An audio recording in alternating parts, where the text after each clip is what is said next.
أشهد أن عليا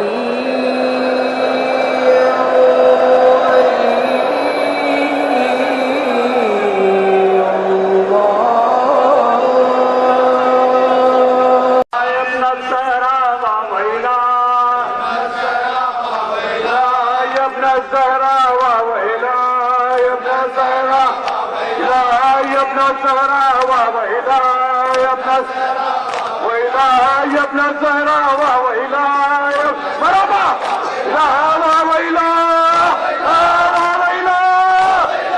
أعوذ بالله من الشيطان الرجيم بسم الله الرحمن الرحيم الحمد لله الذي جعلنا من المتمسكين بولاية العلوية ومن الباكين على سيد الشهداء والحمد لله الذي هدانا لهذا وما كنا لنهتدي لولا أن هدانا الله لقد جاءت رسل ربنا بالحق الصلاة والسلام والتحية والإكرام على البشير النذير والسراج المنير ورحمة الله على العالمين أبي القاسم والزهراء محمد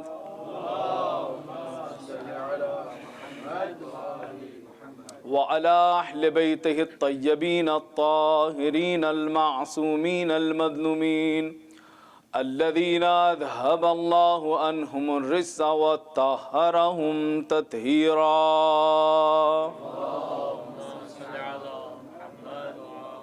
لا سيما على بقية الله الأعظم الحجة الثاني عشر المهدي المنتظر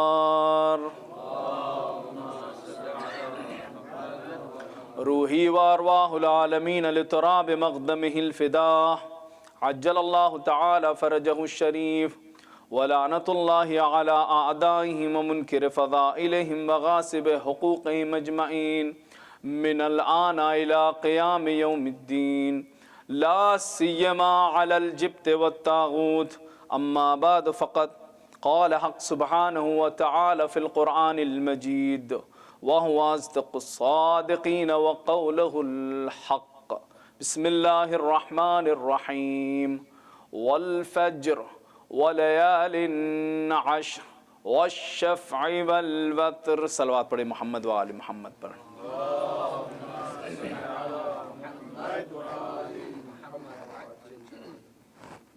ارشاد رب کائنات ہو رہا ہے قسم ہے فجر کی اور 10 راتوں کی قسم عجیب اللہ نے ایک خصوصیت بخشی ہے سرکار سید الشہداء کو آج کی شب انہی سے منسوب ہے نا ہم اور آپ جمع ہوئے ہیں اس عظیم انقلاب کے پہلے مرحلے کے ذکر کو سننے کے لیے کہ جس کو سید الشہداء نے 60 ہجری میں مدینہ کی سرزمین پر ظالم کی آنکھوں میں آنکھیں ڈال کر کے ایک جو فیصلہ سنایا تھا آج ہم اس کے درس لینے کے لیے جمع ہوئے ہیں اللہ نے جہاں امام حسین کی ذات کو عظمتوں سے نوازا وہیں قرآن مجید کی کئی آیتیں ہیں جو سید الشہداء کی شان میں نازل ہوئی لیکن کوئی سورہ کہ جس کے لیے معصوم یہ کہتے نظر آئیں کہ یہ سورہ میرے جد ابا عبداللہ الحسین سے منسوب ہے تو وہ کوئی اور سورہ نہیں سورہ فجر ہے کہ جس کے لیے مصحف ناطق امام جعفر صادق علیہ السلام کہتے نظر آئے یہ وہ سورہ ہے کہ جو میرے جد سے منسوب سورہ ہے اور اس میں جو نفس مطمئنہ کا ذکر ہے اس سے مراد میرے جد ابا عبداللہ الحسین علیہ السلام ہے. کسی کے دل میں ایک خواہش و تمنا ہو کہ میں وہاں کہ جہاں پر ہمیشہ رہنا ہے کہ جسے جنت کہتے ہیں خلد کہتے ہیں کہا اگر اس میں سید الشہداء کی ہمراہی چاہیے تو نماز فریضہ میں سورہ فجر کی تلاوت کیا کرو. معصوم زمان سے ارشاد ہوا ہے کہ وہ حسین کے ساتھ ہوگا.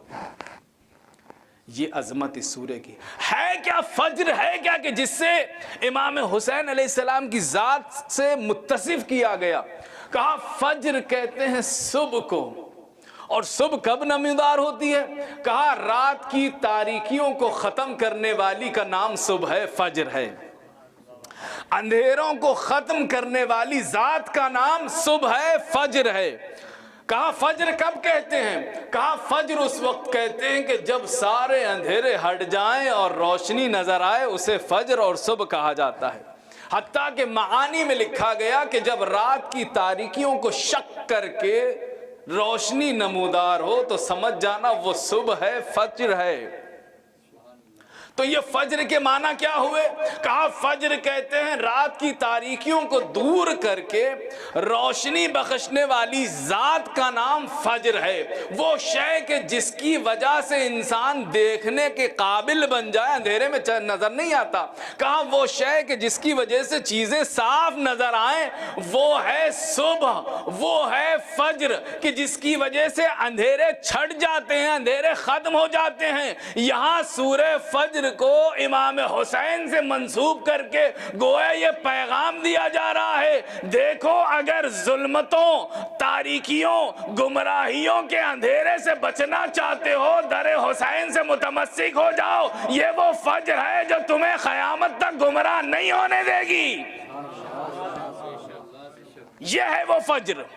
کہا یہ فجر ہے کہ جو تمہیں ہمیشہ روشنی عطا کرے گی، تاریکیوں سے نکالتی رہے گی. کہا کیا ہے فجر؟ کہا یہی تو ہوا تھا کہ جب یزید نشے میں چور 1,24,000 انبیاء کی محنتوں کو پامال کرتے ہوئے گمراہیوں، تاریکیوں کو پھیلاتے ہوئے یہ نعرہ لگا رہا تھا. کیا نعرہ تھا اس کا؟ کہا لعبت بنو ہاشم بالملک، لا خبر جاء ولا وحی نزل. نہ کوئی خبر آئی، نہ کوئی وحی نازل ہوئی. یہ جملہ کہہ کے، یہ نعرہ بلند کر کے تمام دنیا میں تاریکی پھیلانا چاہ رہا تھا، تمام انبیاء کی محنتوں کو ضائع کرنا چاہ رہا تھا. وہیں جہاں جس دربار میں وہ یہ نعرہ لگا رہا تھا، اسی فجر کی ایک کرن تھی، ایک روشنی کی ایک کرن تھی کہ جو وہاں اس کی آنکھوں میں آنکھیں ڈال کے کہہ رہی تھی یا یزید کد قیدک وسع سایت واللہ لا تمو ذکرنا ولا تمیت وحیانا. جتنی محنتیں کرنا ہے کر لے، ساری طاقت لگا دے، خدا کی قسم ہمارے ذکر کو نہیں مٹھا سکتا، ہمارے وحی کو نہیں جھٹلا سکتا. یہ اسی فجر کی ایک کرن تھی. کیا ہے یہ ذکر حسین؟ کہا یہ گیا مصحف ناطق امام جعفر صادق علیہ السلام ارشاد فرماتے ہیں، اپنے چاہنے والے فضیل سے کہا فضیل اتجلسون وتحدثون، کیا تم سب لوگ جمع ہوتے ہو اور ہو کر کے ہمارا ذکر کرتے ہو اور دین کی باتیں کرتے ہو؟ تو کہا نعم یا ابن رسول اللہ، ہم بیٹھتے ہیں اور دین سیکھنے کے لیے مجلس برپا کرتے ہیں اور آپ کے جد سید الشہداء کے مصائب پڑھتے ہیں. اس وقت امام نے کہا تلک المجالس احبھا، یہ وہی مجالس ہیں کہ جس کو ہم پسند کرتے ہیں، جس کو میں پسند کرتا ہوں. اگر مفرد کا ترجمہ کریں، میں پسند کرتا ہوں. یہ امام درس دے رہے ہیں. کیا ہے کیا یہ مجالس؟ کہا یہ وہ مجالس کا سلسلہ ہے کہ جس میں ذکر سید الشہداء کیا جاتا ہے اور دین بتایا جاتا ہے. کہ جن مجالس کے لیے معصوم کہہ رہے ہیں کہ ہم یہ مجالس کو پسند کرتے ہیں، معصوم امام کہہ رہا ہے ہم ان مجالس کو پسند کرتے ہیں، ہمیں محبوب ہے یہ مجلسیں. کہا یہ مجلسوں میں ہوتا کیا ہے؟ کہا یہ مجلسیں سب سے پہلے تو سن لیجئے حسین کے نام سے منسوب ہے، اور حسین کو اللہ نے فجر سے مشابہ کیا ہے، اور فجر کہتے ہیں روشنی کو. تو گویا یہ بتایا جا رہا ہے یہ مجلسیں وہ ہیں کہ جنہیں روشنی کی تلاش ہو وہ مجلسوں میں آ جائیں. اگر روشنی چاہیے، اگر تمہیں تاریکیوں سے بچنا ہے تو تاریکیوں سے بچانے والی چیز مجلسیں ہیں. اس وجہ سے علماء نے اہل بیت کے اقوال پر عمل کرتے ہوئے ان مجلسوں کے لیے بڑا اہتمام کیا. اپنی جانیں قربان کر دی، اولاد قربان کر دیا، لیکن ذکر حسین مٹنے نہیں دیا۔ کہا کیوں؟ کہا کیونکہ یہ وہ درسگاہ ہے کہ جہاں سے گمراہیوں سے بچنے کے لیے روشنی ملتی ہے، اگر اس کو چھوڑ دیں گے تو گمراہ ہو جائیں گے۔ اچھا اس میں ملتا کیا ہے؟ کہا جو تم چاہو اس میں ملے گا۔ اگر تم پوچھو کہ دین کیا ہے تو تمہیں جواب ملے گا یہاں سے۔ کہا دین بسم اللہ الرحمن الرحیم، ان الدین عند اللہ الاسلام۔ اگر پسندیدہ دین چاہتے ہو تو اللہ رب العزت کے نزدیک پسند ترین دین وہ اسلام ہے۔ تو اگر تم ہم سے یہ کہو گے، جب ہم مسلمانوں کی فہرست دیکھتے ہیں تو ہمیں مسلمان 73 حصوں میں بٹے ہوئے نظر آتے ہیں، تو اب کون سے دین کو اللہ نے پسند کیا یہ تشخیص دینا مشکل ہو جائے گا۔ اللہ کے نزدیک محبوب ترین دین تو اسلام ہے، اس میں کوئی شک نہیں ہے، لیکن رسول مقبول کی حدیث آگے بڑھ کے کہہ رہی ہے میرا مذہب و دین یہ مسلمان 73 فرقوں میں بڑھ جائیں گے۔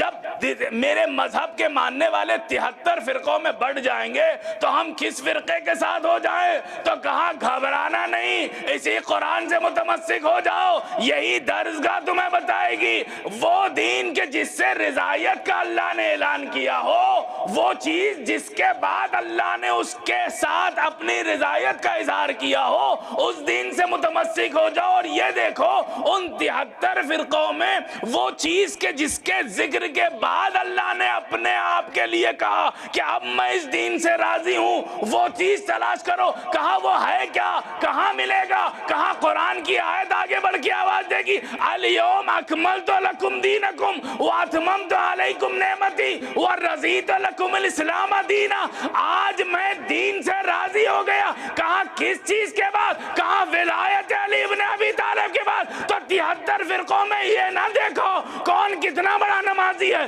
یہ دیکھو ولایت و محبت علی ہے یا نہیں ہے۔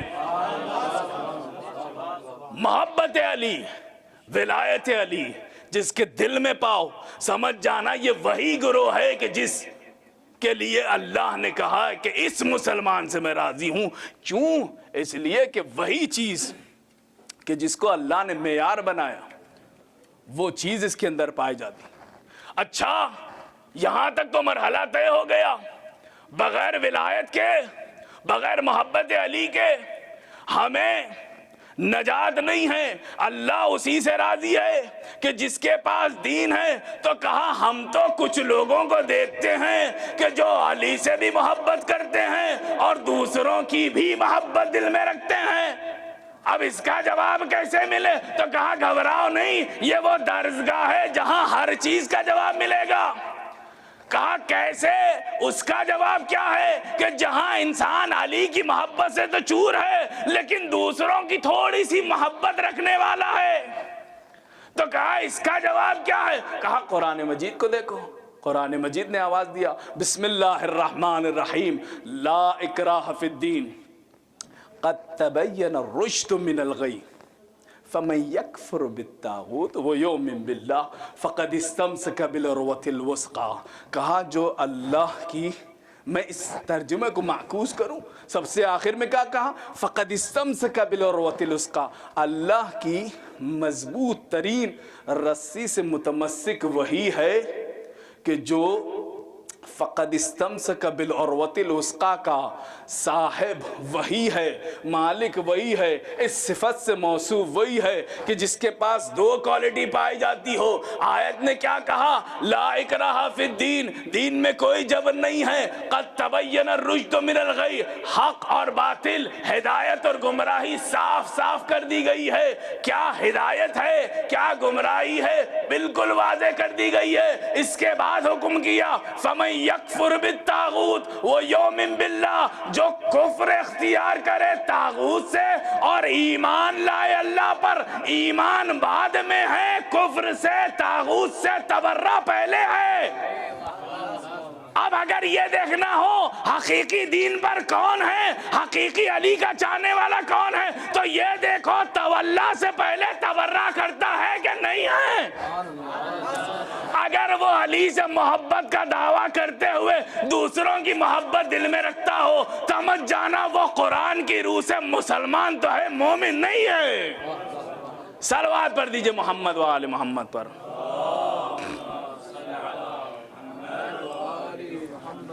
یہ درسگاہ حسینی ہے جہاں روشنی میں تمہیں حقیقت دکھائی دے گی۔ کیوں؟ روشنی کی ایک خاص صفت ہوتی ہے، روشنی انسان کو یہ قدرت مند بناتی ہے کہ انسان پہچان سکے کیا اچھا ہے کیا برا ہے، کون سی چیز اچھی ہے کون سی چیز خراب ہے، کون سی چیز سفید ہے کون سی چیز کالی ہے۔ یہ روشنی کی ایک خصوصیت ہوتی ہے۔ انسان اندھیرے میں اگر کسی چیز کو پرکھنا چاہے، تمیز کرنا چاہے تو تمیز نہیں کر سکتا، لیکن روشنی میں وہ قدرت رکھتا ہے کون سی چیز اچھی ہے کون سی چیز خراب ہے، کون سی چیز ہے جو صحت مند ہے، کون سی چیز ہے کہ جو اسے بیمار کرنے والی ہے، کون سی چیز کیسی ہے۔ اسے اگر سمجھنا ہو تو وہ روشنی میں سمجھ سکتا ہے، اور یہ مجلس حسین وہی روشنی عطا کرتی ہے۔ اگر یہ سمجھنا ہو کون سی چیز اچھی ہے کون سی چیز بری ہے تو یہ مجلس حسین بتائے گی۔ اگر تمہیں سمجھنا ہو کون صدیق ہے کون کذاب ہے، یہاں وہاں مت جاؤ، مجلس حسین بتائے گی کون صدیق ہے کون کذاب ہے۔ اگر تمہیں روشنی میں سمجھنا ہو کہ کون اچھے ہیں کون برے ہیں، سب تو رسول کے ساتھ نظر آ رہے تھے، سب تو رسول کے پہلو میں نظر آ رہے تھے، مسلمان کہتے نظر آئے جس صحابی کے دامن کو تھامو گے کامیاب ہو جاؤ گے۔ یہ مجلس حسین بتائے گی کس صحابی کو اچھا کہنا ہے کس صحابی کو برا کہنا ہے۔ بھائی روشنی کی یہی تو علامت، روشنی فرق پیدا کرتی ہے کون اچھا ہے کون برا ہے۔ جب روشنی سے دور ہوگے تو یہ کہتے نظر آؤ گے اما یہ زوجات نبی ہے سب کا احترام کرو، روشنی بتائے گی یہ زوجہ کا احترام کرو، ان کا نہ کرنا، ان سے پیغمبر راضی نہیں تھے۔ بھائی یہی تو ہے نا، یہی ہے روشنی کی قدرت۔ روشنی بتاتی ہے فجر سے مراد حسین، حسین روشنی عطا کرنے والے، اور روشنی میں واضح ہوتا یہی وجہ تھی علی کی ولایت کا اعلان اندھیرے میں نہیں کیا گیا بلکہ روشنی میں دونوں ہاتھوں پہ بلند کر کے کہا گیا من کنت مولا فہذا علی مولا۔ صلوات پڑھ دیجئے محمد و آل محمد پر۔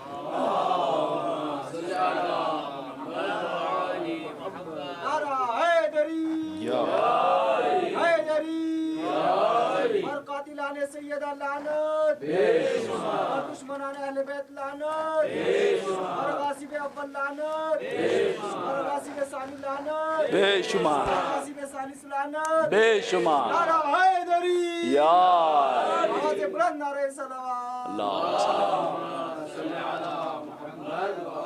یہ روشنی تو ہے کہ جس کے اندر طاقت ہے کہ جو بتائے گی اچھا کیا ہے برا کیا ہے، جو تمیز کی قدرت عطا کرے گی۔ یہی وجہ ہے جو ہم اپنی درسگاہ کو مجلس حسین کو مانتے ہیں۔ ہماری درسگاہ کہاں مجلس حسین، اس لیے بڑا اہتمام کرتے ہیں ذکر حسین کا۔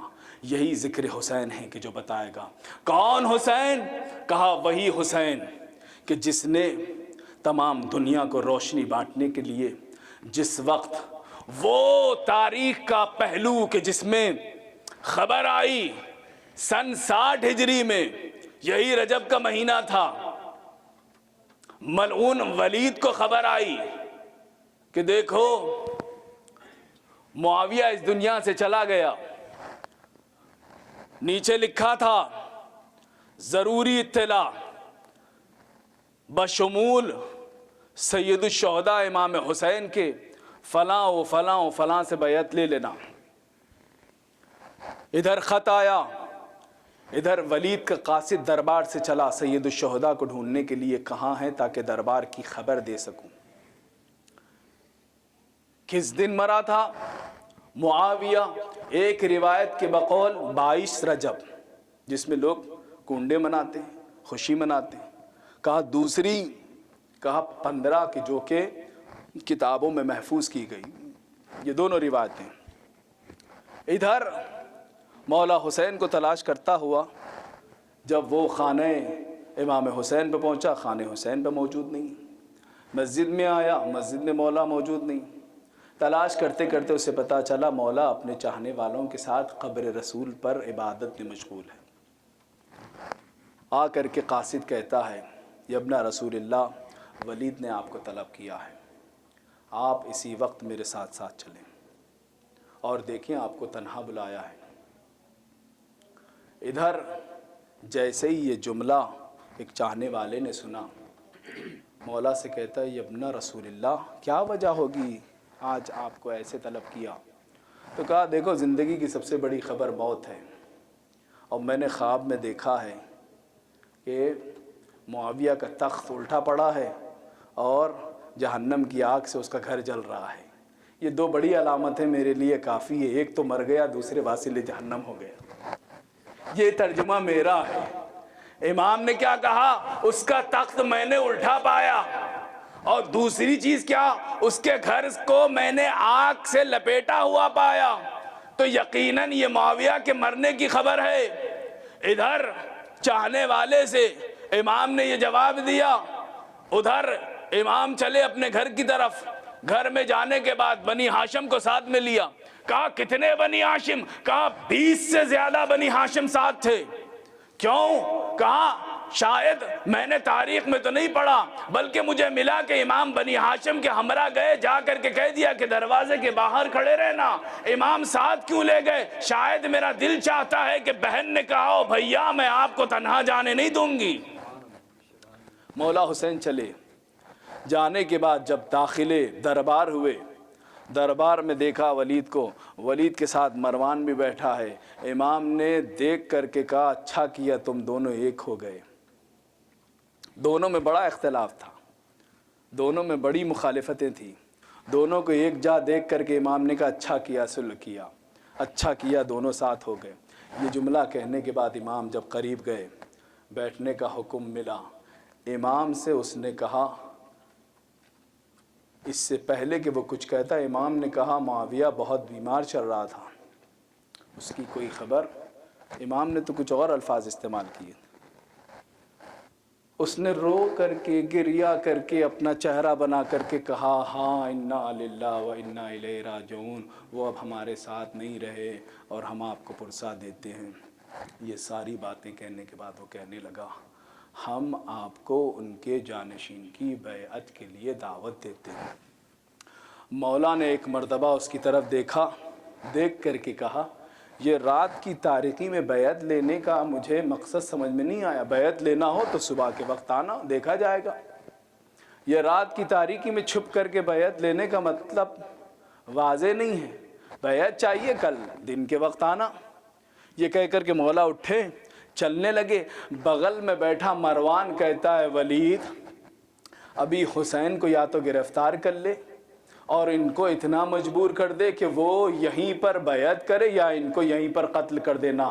جب یہ جملہ سنا، امام نے کہا، یا ابن الزرقاء انت تقتلنی او ہوا، اے کنیز کے بیٹے، کیا تو مجھے قتل کرے گا یا وہ مجھے قتل کرے گا؟ جانتا ہے میں کون ہوں، میں فرزند زہرا ہوں، میں علی مرتضیٰ کا بیٹا ہوں، میں اہل نبوت کا فرد ہوں، میں وہ ہوں کہ جس کے ذریعے سے اللہ نے دین کی ابتدا کی ہے، میں وہ ہوں کہ جس کی ولایت پر اللہ نے دین کو تمام کیا ہے، میں اس گھرانے سے تعلق رکھتا ہوں۔ یزید شراب خور ہے، فاسق ہے، معلن الفسق ہے، تو میرا مقابلہ یزید کے ساتھ کر رہا ہے، مثلی لا یبایع مثلا،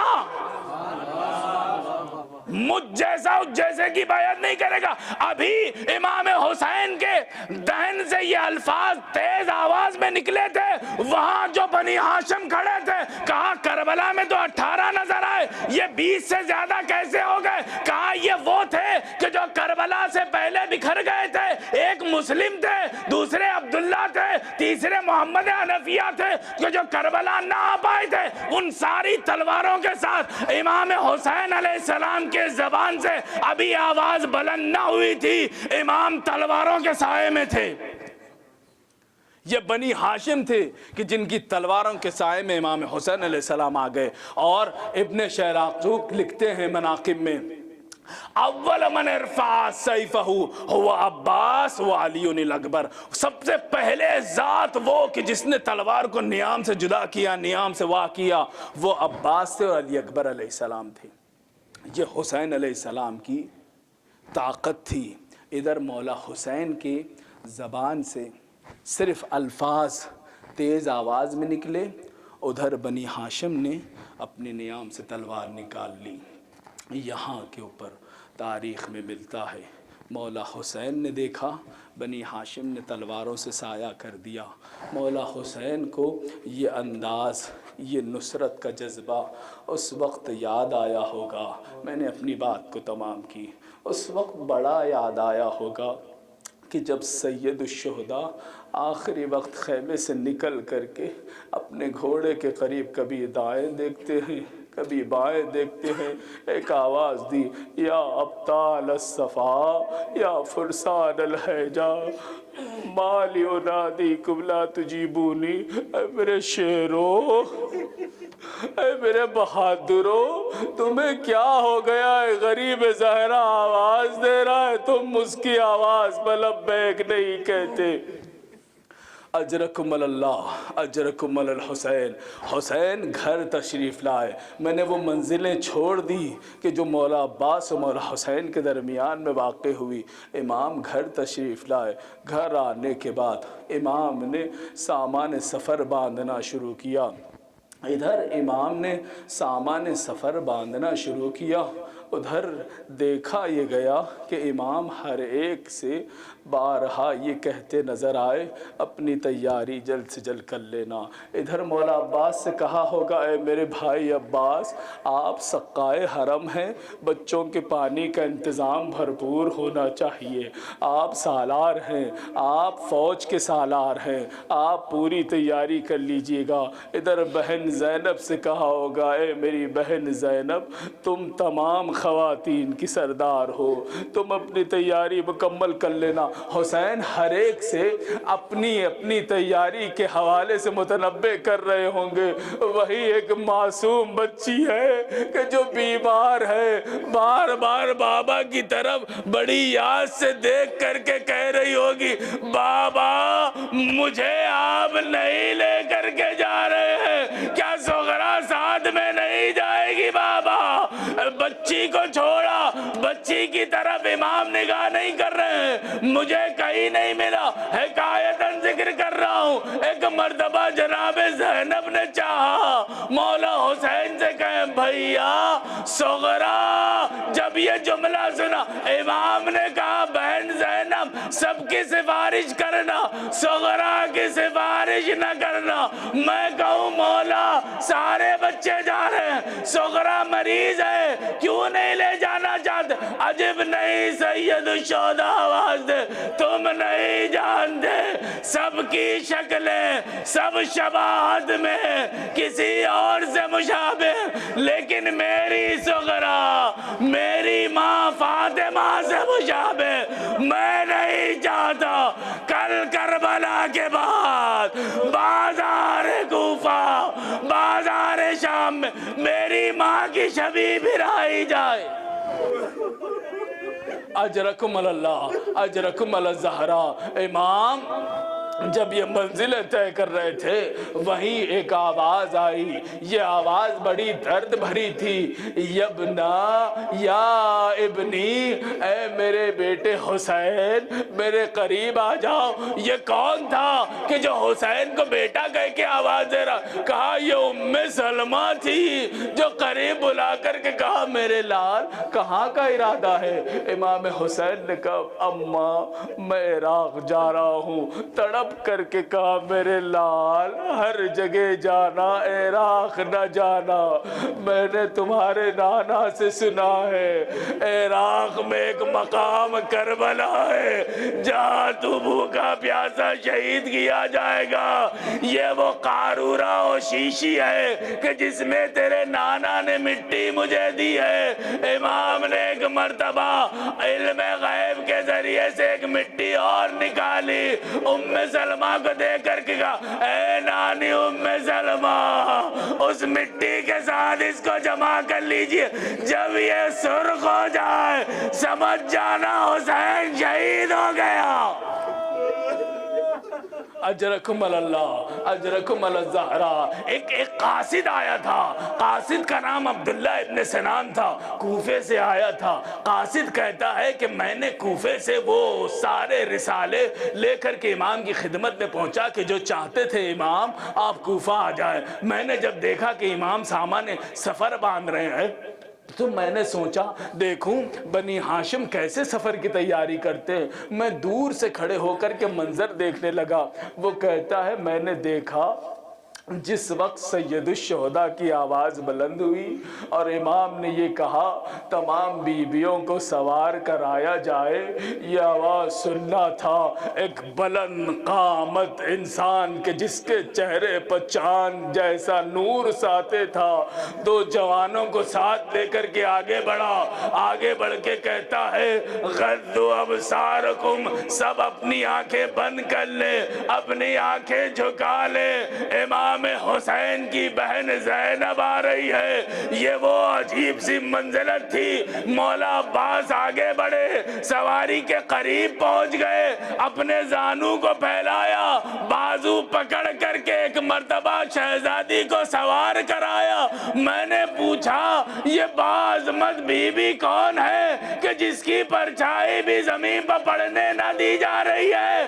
کہا تم نہیں جانتے یہ ثانیہ زہرا ہے، یہ شریکت الحسین ہے۔ یہ انداز کہ جس انداز سے بی بی سوار کی گئی کربلا میں بعد شہادت حسین، یہ بی بی آواز دے کے کہتی ہے عباس کون ہے جو مجھے سوار کرائے؟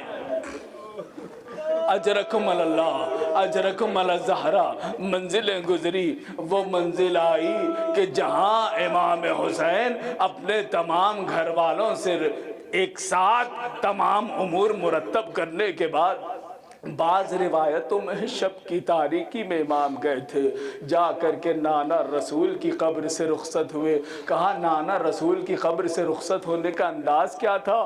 کہا حسین جب نانا رسول کی قبر پر جا رہے تھے تو چلتے ہوئے دھیرے دھیرے گریہ کرتے ہوئے نانا کی قبر پہ پہنچے۔ قبر پر پہنچ کے کہتے ہیں نانا تیرے قبر کا مجاور حسین جا رہا ہے۔ نانا جو وعدہ کیا تھا اسے پورا کرنے کا وقت آ گیا نانا۔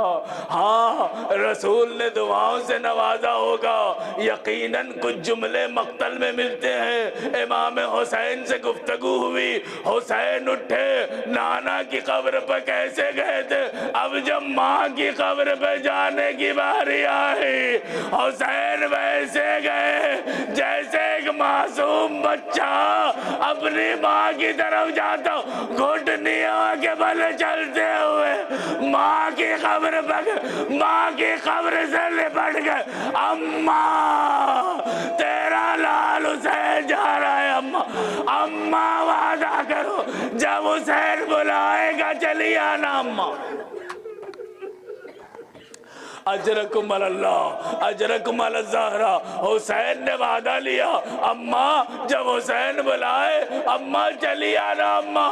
کہا کون سا مرحلہ تھا کہ جب حسین نے ماں کو آواز دیا؟ کہا کربلا میں ساری مصیبتیں حسین برداشت کر رہے ہیں، ہر مصیبت برداشت کی، ماں کو آواز نہیں دی، لیکن وہ منزل آ گئی کہ جہاں تلوار کو نیام میں رکھنا تھا ہر طرف سے وار ہونے لگا۔ کسی نے سر پوار کیا، آواز دی ہوگی بابا میرا سر زخمی ہو گیا بابا۔ ہاں جب کسی نے کلیجے میں سینے میں کلیجے کے ٹکڑے کیے ہوگے آواز دی ہوگی بھیا حسن میرے کلیجے کے ٹکڑے ہو گئے۔ ہاں جب کسی ملون نے پسلیوں پہ وار کیا ہوگا آواز دی ہوگی اماں میری پسلیاں چور ہو گئی، مجھے گود میں لے لو اماں۔ ماں کی آواز آئی اے میرے لال میں نے تیرا مقتل اپنے بالوں سے صاف کیا. آجا حسین ماں کی گود میں آجا.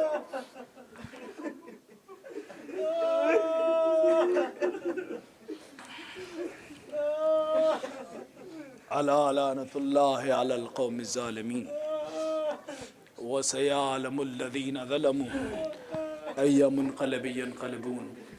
خدایا ہمارے ذکر قلیل کو قبول فرما. خدا تجھے واسطہ محمد و آل محمد کا مجلس حسین برپا کرنے اس سے استفادہ کرنے کی توفیق عطا فرما. خدایا اس سرزمین نجف پر تحصیل علم کے لیے آئے. خدایا ہمیں علم و عمل کی توفیق عطا فرما. تجھے واسطہ محمد و آل محمد کا ہم تمام کے گناہان صغیرہ و کبیرہ کی مغفرت فرما. ہم میں جو بیمار ہے بحق بیمار کربلا انہیں شفاء کاملہ و عاجلہ عنایت فرما. خدا تجھے واسطہ محمد و آل محمد کا وقت کی حجت وقت کے امام زمانہ کے ظہور میں تعجیل فرما. ہم کو مولا و آقا کے غلاموں میں شمار فرما.